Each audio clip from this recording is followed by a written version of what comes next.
Shalom, selamat pagi saudara yang terkasih. Senang bisa berjumpa lagi dalam program Spiritual Life untuk bersama-sama kita merenungkan kebenaran firman Tuhan. Ayat renungan kita pada pagi hari ini terambil dari 2 Korintus 1 ayat 12 sampai 24. Korintus 1 ayat 12 sampai 24. Saya akan bacakan ayat ini bagi Bapak Ibu Saudara semua. Perubahan dalam rencana Paulus. Inilah yang kami megahkan, yaitu bahwa suara hati kami memberi kesaksian kepada kami bahwa hidup kami di dunia ini, khususnya dalam hubungan kami dengan kamu, dikuasai oleh ketulusan dan kemurnian dari Allah, bukan oleh hikmat duniawi, tetapi oleh kekuatan kasih karunia Allah. Sebab kami hanya menuliskan kepada kamu apa yang dapat kamu baca dan pahamkan, dan aku harap mudah-mudahan kamu akan memahaminya sepenuhnya, seperti yang telah kamu pahamkan sebagiannya dari kami, yaitu bahwa pada hari Tuhan Yesus, kamu akan bermegah atas kami seperti kami juga akan bermegah atas kamu. Berdasarkan keyakinan ini, aku pernah merencanakan untuk mengunjungi kamu dahulu, supaya kamu boleh menerima kasih karunia untuk kedua kalinya. Kemudian, aku mau meneruskan perjalananku ke Makedonia, lalu dari Makedonia kembali lagi ke kamu, supaya kamu menolong aku dalam perjalananku ke Yudea. Jadi, apakah aku bertindak serampangan dalam merencanakan hal ini? Atau adakah aku membuat rencanaku ini menurut keinginanku sendiri, sehingga pada serentak terdapat iya dan tidak? Demi Allah yang setia, janji kami kepada kamu bukanlah serentak iya dan tidak. Karena Yesus Kristus anak Allah yang telah kami beritakan di tengah-tengah kamu, yaitu olehku dan oleh Silwanus dan Timotius, bukanlah iya dan tidak, tapi sebaliknya di dalam dia hanya ada iya. Sebab Kristus adalah iya bagi semua janjinya, itulah sebabnya oleh dia kita mengatakan amin untuk memuliakan Allah. Sebab dia yang telah meneguhkan kami bersama-sama dengan kamu di dalam Kristus adalah Allah yang telah mengurapi, memeteraikan tanda miliknya atas kita, dan yang memberikan Roh Kudus dalam hati kita sebagai jaminan dari semua yang telah disediakan untuk kita.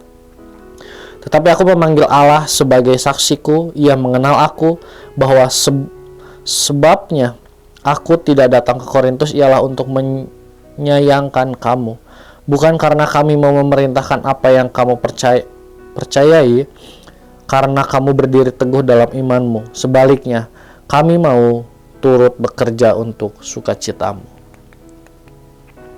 Saudara, ayat renungan hari ini Paulus menjelaskan mengenai hubungan dirinya dengan jemaat di Korintus.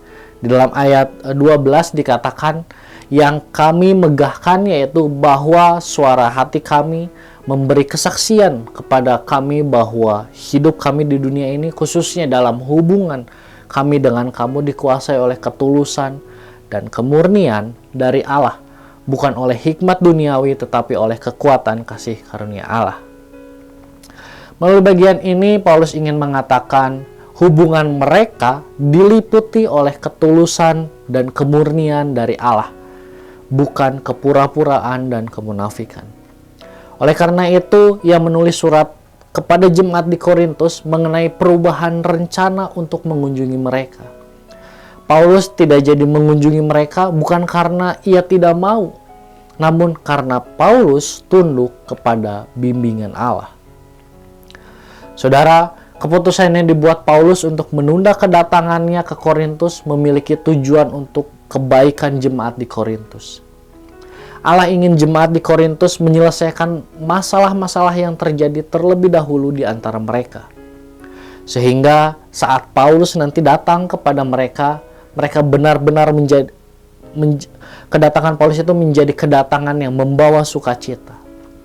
Karena Paulus tidak lagi harus menegur kesalahan dan dosa yang terjadi di tengah-tengah orang-orang Korintus. Saudara, melalui bagian firman hari ini, kita kembali belajar tunduk kepada pimpinan Allah. Paulus telah merencanakan kunjungannya kepada jemaat Korintus. Namun pada akhirnya ia menunda kunjungan tersebut dan memilih untuk taat kepada bimbingan Allah. Itu dapat kita lihat di dalam ayat yang ke-23. Saudara, Dalam kehidupan sehari-hari kita semua pasti memiliki rencana-rencana yang akan kita lakukan. Kita sudah membuat sebaik mungkin supaya rencana tersebut dapat terlaksana. Namun, melalui renungan hari ini kita diingatkan dalam merencanakan sesuatu, kita harus tunduk kepada pimpinan Allah. Kita harus memeriksa kembali rencana yang kita buat. Apakah rencana tersebut atau rencana yang kita buat itu apakah memuliakan Allah dan mendatangkan kebaikan bagi sesama atau tidak? Karena itu saudara, marilah kita selalu tunduk pada pimpinan Allah dalam semua rencana yang kita buat. Saudara, marilah kita mengambil waktu sejenak untuk merenungkan firman yang baru saja kita dengar. Saudara, sudahkah kita tunduk kepada pimpinan Allah dalam semua rencana yang kita buat? Jika selama tahun 2022 lalu kita belum melakukan hal tersebut, maka marilah kita membuat komitmen baru di hadapan Allah, agar dalam tahun 2023 ini kita dapat tunduk kepada pimpinan Allah dalam semua rencana yang kita buat.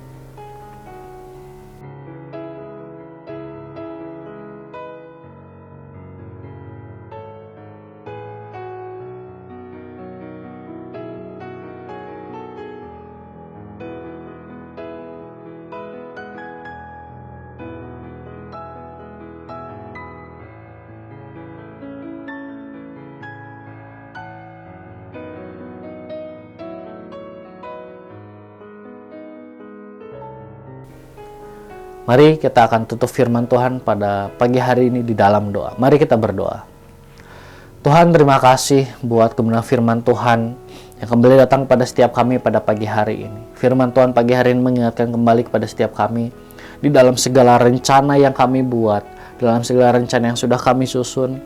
Kami diajarkan untuk kami tetap taat kepada kehendak-Mu Tuhan. Firman Tuhan pada pagi hari ini mengingatkan pada setiap kami untuk kami tetap tunduk kepada Engkau Tuhan. Kami tetap tunduk kepada pimpinan Allah di dalam semua rencana yang kami buat. Ampuni kami kalau mungkin selama ini kami merencanakan sesuatu dan kami tidak tunduk kepada Engkau Tuhan, tidak tunduk kepada kehendak Engkau. Ampuni kami dan mulai pagi hari ini Tuhan, biar Kau mengubah kehidupan kami. Dan pada pagi ini juga kami membuat sebuah komitmen baru. Mulai saat ini ketika kami membuat sebuah rencana, kami mau belajar tunduk kepada kehendak-Mu Tuhan. Sehingga setiap rencana yang telah kami buat Tuhan, semuanya itu dapat mempermuliakan nama-Mu. Terima kasih Tuhan Yesus, kami juga berdoa menyerahkan aktivitas kami hari ini hanya ke dalam tangan-Mu. Di dalam nama-Mu kami berucap syukur. Haleluya. Amin. Selamat pagi, selamat beraktivitas. Tuhan Yesus memberkati.